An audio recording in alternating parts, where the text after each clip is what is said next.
Your remark. Every group G has two trivial normal subgroups. The subgroup H1, which contain only the identity element E of the group G,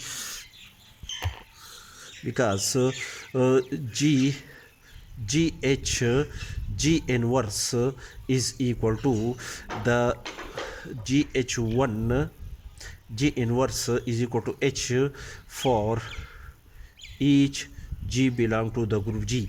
That is when we operate the element G of the group G to an element H1 where the element H1 contain the identity element G inverse. This is equal to G inverse is equal to the identity element for each G belong to the group G, and this element is an element of H1 again, and this element is the element of the subgroup H1 of the of the subgroup where H1 is the subgroup of the group G.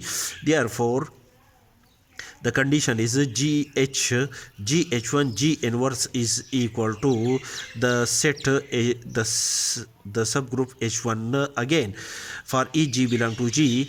Therefore the subgroup H1, which contain only the identity element of the group G, is a normal subgroup in a group G. And the next trivial normal subgroup of the group G is H2 is equal to the group G by itself. Therefore these two subgroups, the subgroup contain only the identity element and the subgroup which is equal to the group G by itself, these two subgroups of a group G are trivial normal subgroups in a group G. So in a group G. Also, these two trivial normal subgroups in a group G are also called improper normal subgroups in a group G. Normal subgroups which are different from the group the normal subgroup H1 and H2 are called non-trivial or proper normal subgroups in a group G.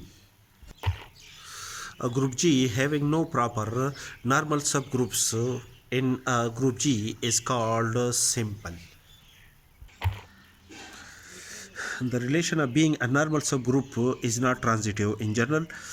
Thus, if H is a normal subgroup of a group K and K is a normal subgroup of a group G, then it is not necessary that the subgroup H is a normal subgroup of the group G.